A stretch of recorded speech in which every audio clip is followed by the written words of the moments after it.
할렐루야. 아멘. 특별 새벽 기도 가운데 또 19일째까지도 달려오신 우주교회 모든 성도님들을 예수님의 이름으로 축복합니다. 이제 이틀 남았습니다. 네, 완주까지 이틀 남았는데요. 오늘 빼면 이틀 남았는데요.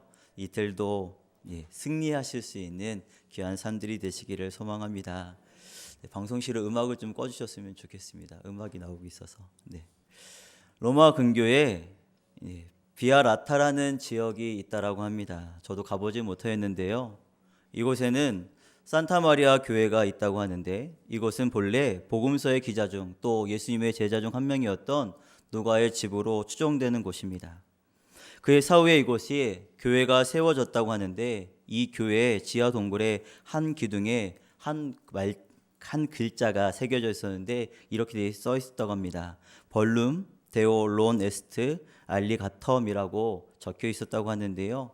이것은 바로 디모데후서 2장 9절에 있는 한 말씀을 적어 놓은 것이라고 하는데 이것을 영어로 하면 God's word is not chained라고 얘기합니다.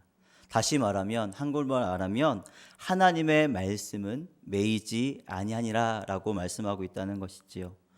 당시 성도들은 박해를 피해서 그곳에 머물면서 이 말씀을 외우고 또 외우면서 세상의 어떤 시련과 고난에도 결단코 매이지 않는 그런 복을 소망하고 감사하며 살아가고 있었다라고 이야기하는 것입니다. 우리 성도님들은 이 새벽 기도에 나오시면서 어떤 복을 구하고 계십니까? 아마도 위에서 말씀드린 것처럼 하나님의 말씀은 매이지 않는다라고 하는 이 성경 구절을 기억하시면서 하나님의 자녀로서 구하고 누려야 하는 참된 복이 우리 안에 있는 것을 소망하지 않을까 싶습니다. 어떤 환경에서도 감사할 수 있는 평안함이 우리에게 있고 무엇에도 매이지 않는 자유함이 있으며 세상 무엇도 부끄럽지 않는 부유함이요 어떤 고난도 이겨낼 수 있는 강건함이 또 나를 부르심에 살아갈 수 있는 사명감으로 세상의 그 어떤 허무와 죽음을 이겨낼 수 있는 영생함이 이 말씀 가운데 포함되어 있지 않을까요? 잠시 열거해드린 몇몇 단어들만 들어도 혹시 가슴 가운데 벅차오르는 기쁨이 있지 아니하십니까? 어떤 환경과 고통에 매이지 않는 은혜, 세상에서 알 수 없고 받을 수 없는 차원이 다른 우리만이 누릴 수 있는 복이 말씀 가운데 있음을 기억하시는 성도님 되시기를 예수님의 이름으로 축복합니다. 오직 예수님 안에서만 누릴 수 있는 복입니다. 곧 하늘의 신령한 복이 우리에게 주어졌다라고 말씀하고 있지요. 하늘에 속한 신령한 복을 한번 맛본 자는 더 이상 세상의 무엇에 매이지 아니하고 날마다 더욱 그 복을 갈망할 뿐 아니겠습니까? 오늘 이 새벽에 말씀의 복을 발견하고 또 그 말씀 가운데 예수님의 사랑으로 살아갈 수 있는 우리 교회 모든 성도님 되시기를 예수님의 이름으로 축복합니다. 오늘 말씀은 이 땅에 왕으로 오셔서 그리스도의 또 순환과 십자가로 못 박혀주신 예수 그리스도의 사건에 대해서 기술하고 있습니다. 여러 가지 좋은 말을 가지고 또 좋은 주제를 가지고 말씀드리기보다는 오늘은 말씀을 순차적으로 살펴보면서 은혜를 나누고자 합니다. 특별히 우리가 이 말씀을 나눌 때 한 가지 유념할 점은 십자가에 못 박히신 예수님에 대해 저자는 조금은 두루뭉실하게 조금은 소심하게 표현하고 있음을 조금은 상고하고 있어야 한다는 것이지요. 다른 복음서들로 봐도 마태복음보다는 조금 더 많이 말해주는 것 같으나 다른 복음서들도 역시 십자가의 앞에서는 조금은 조심스럽게 표현하고 있다는 것입니다. 오늘 본문 읽으면서 마태가 우리 때문에 십자가를 지신 왕에 관한 이야기를 기술하면서 왜 십자가의 처형에 대한 장면을 조금은 두루뭉실하게 기록했는지 그 의도를 생각하면서 말씀을 읽을 필요가 있다는 것입니다. 오늘 함께 읽었던 본문에 앞서 우리는 마태복음 27장 27절부터 31절에 있는 말씀도 조금은 생각해 보며 말씀을 읽어야 합니다. 빌라도가 예수님을 십자가에 못 박도록 내어주는 장면을 어제 설교 말씀을 통해 들었습니다. 그러자 군병들은 예수님을 관정 안으로 끌고 가서 군대를 그에게로 모으고 옷을 벗긴 후에 홍포를 입혔다라고 말씀합니다. 또한 그들은 가시로 면류관을 엮어서 예수님의 머리 위에 씌웠고 갈대로 왕의 호를 대신하여 오른손에 들게 하였다라고 말씀합니다. 그런 후에 무릎을 꿇고 예수님을 희롱하기 시작했다고 말합니다. 유대인의 왕이여 평안할지어다 라고 그들은 예수님께 침을 뱉고 호를 대신하여 들었던 갈대를 빼앗아 그의 머리를 쳤다라고 말씀하고 있습니다.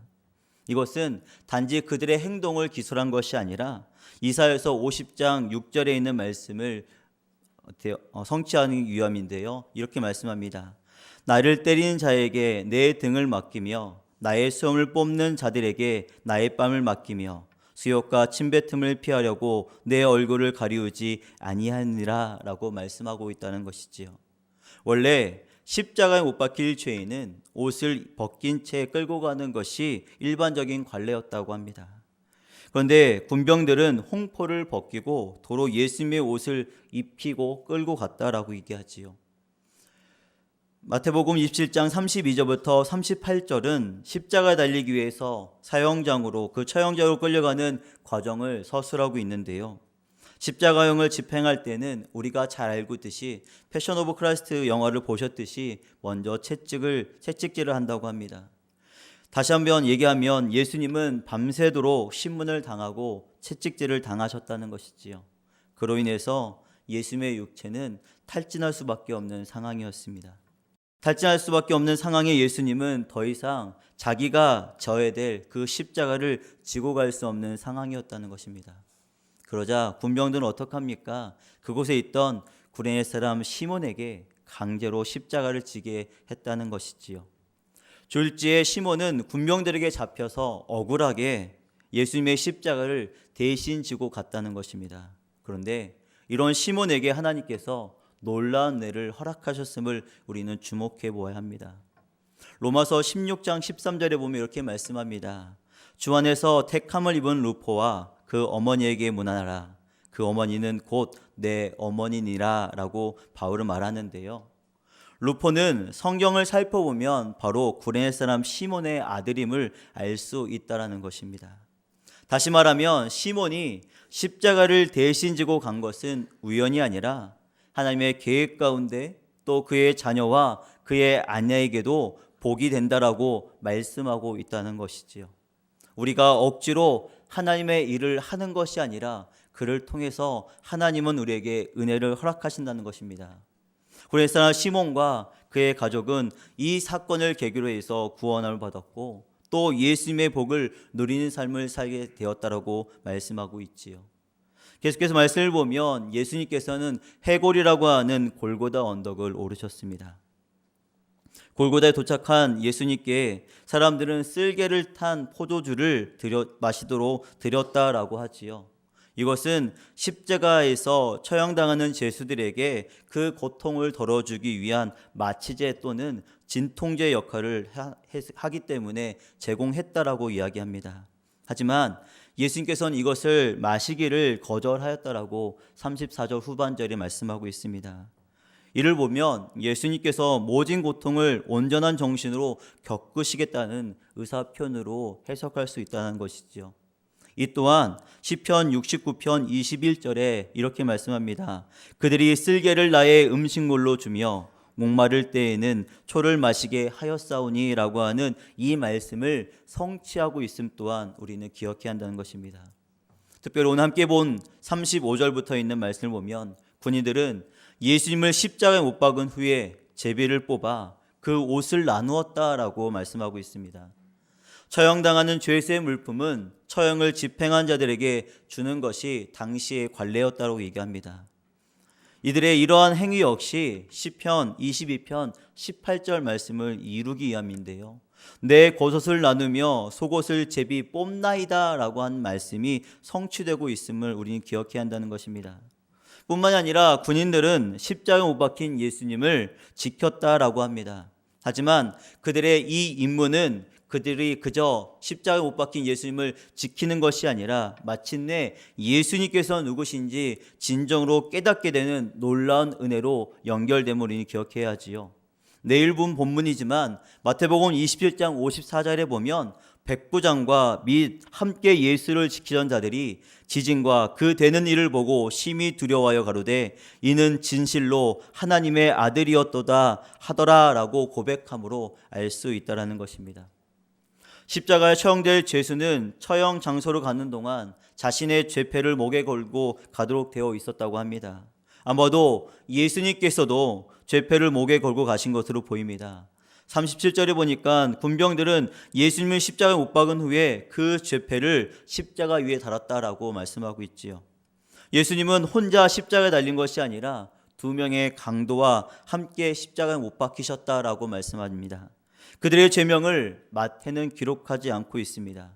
또 다른 복음서들도 그들의 죄명을 기록하고 있지는 않습니다. 다만 누가복음을 보면 그들을 행악자라고 표현하고 있는데요.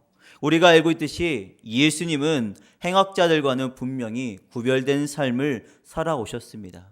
아니, 하나님의 영광 가운데 살아오셨지요. 어제 설교에서 차원호 목사님을 통해 들었다시피 이상한 재판에서 빌라도가 발견하지 못한 죄 없는 분이 바로 예수님이신데, 이러한 예수님께서 이런 행악자들과 함께 똑같이 죄인처럼 처형을 당하는 매우 역설적인 것이 말씀을 통해 기록되어져 있다는 것입니다.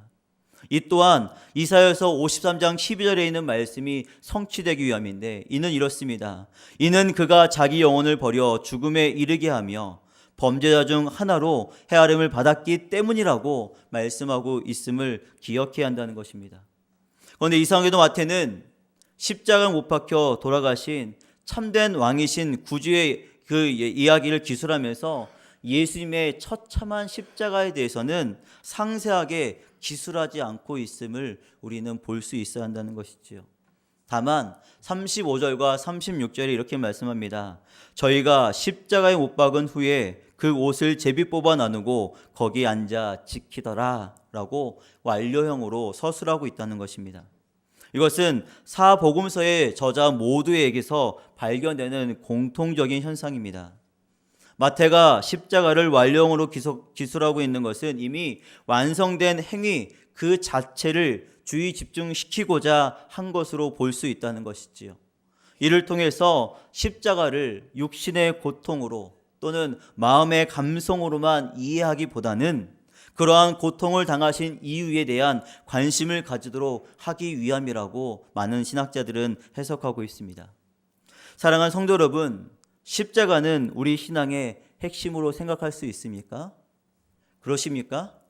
그렇게 생각하신다면 우리는 이 십자가를 단순히 감성적이거나 또는 육체적으로 이해하기보다는 이 십자가에 담긴 깊은 영적 의미를 깨달아야 한다라고 말씀드릴 수 있다는 것이지요. 그렇다면 예수님께서 왜 그 처참한 십자가에 못 박히신 것입니까?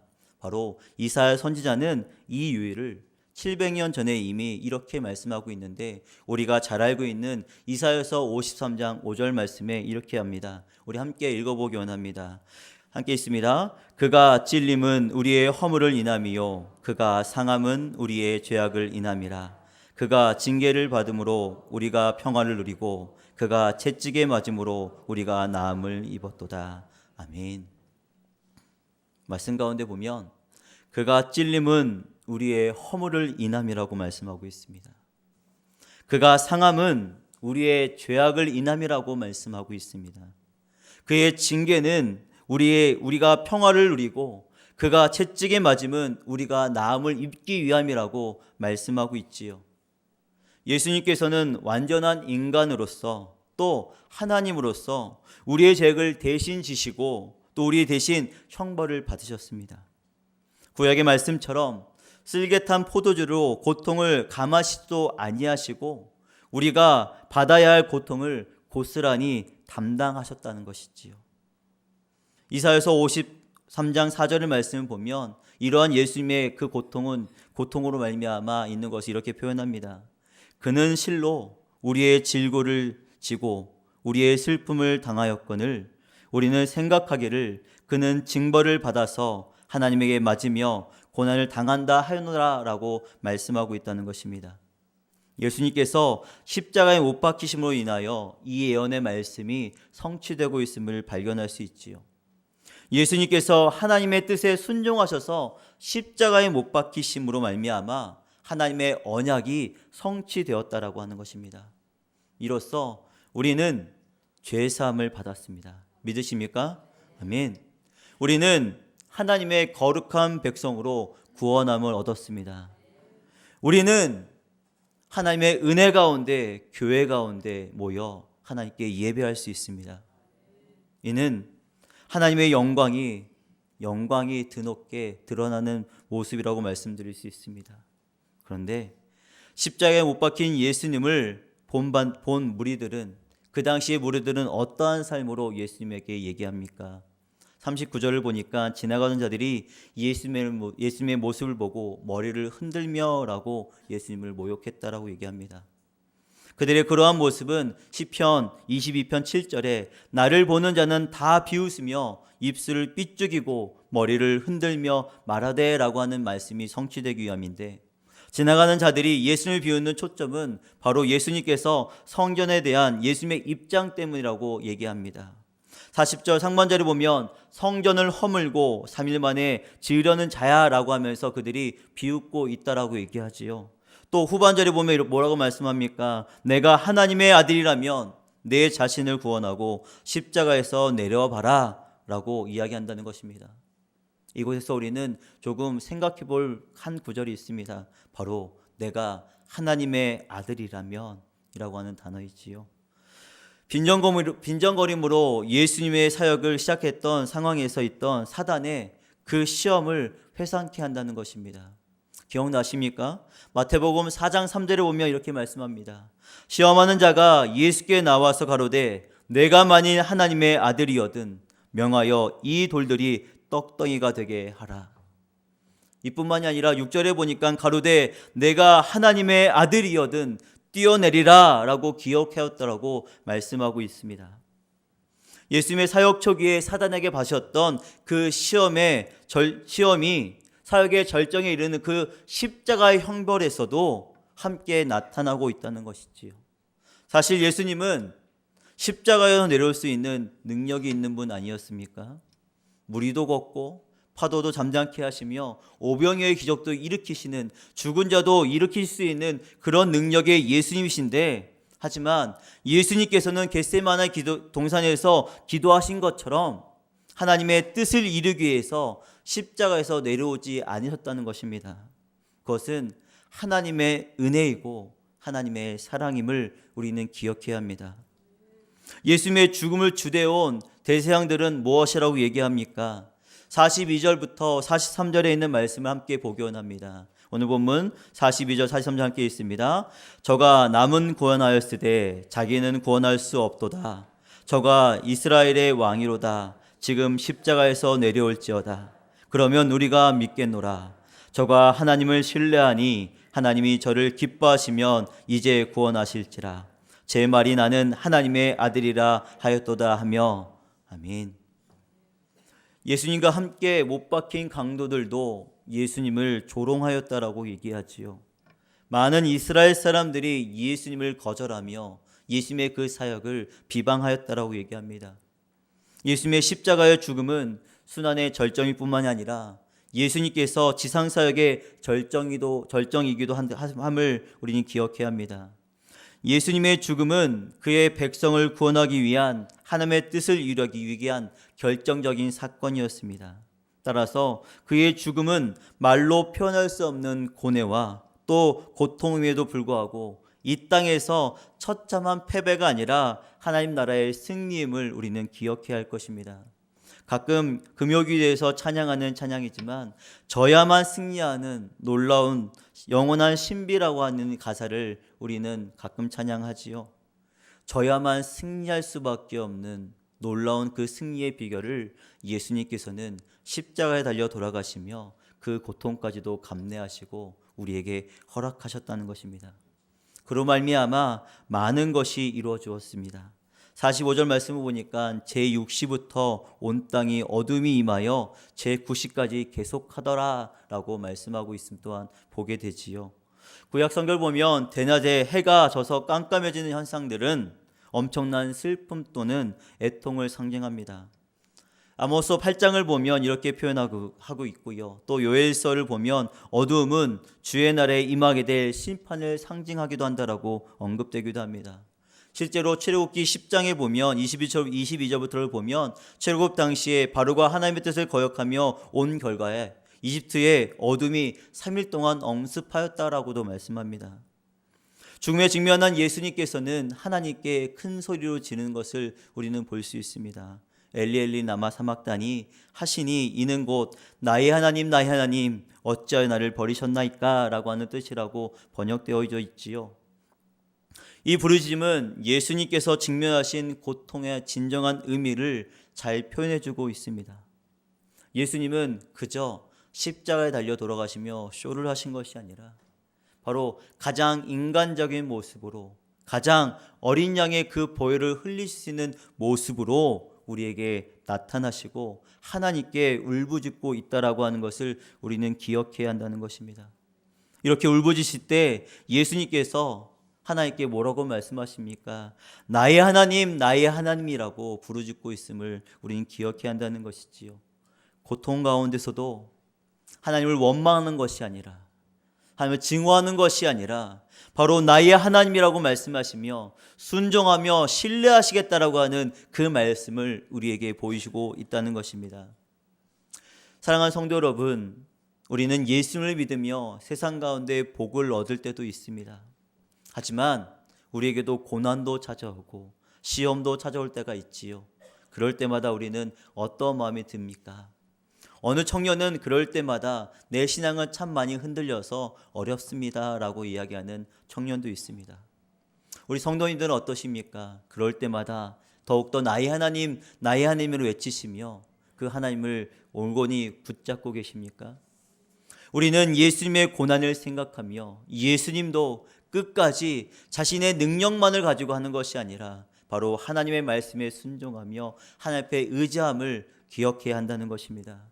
사랑하는 성도 여러분, 예수님께서는 마지막으로 크게 소리치시고 영원히 떠나가셨다라고 마태복음에서 기록하고 있지요. 예수님의 죽음에 있어서 예수님의 자신의 의지적인 요소가 없이 바로 하나님께서 주신 그 말씀 가운데 순종하며 살아감을 마지막까지 증거하고 있다는 것입니다.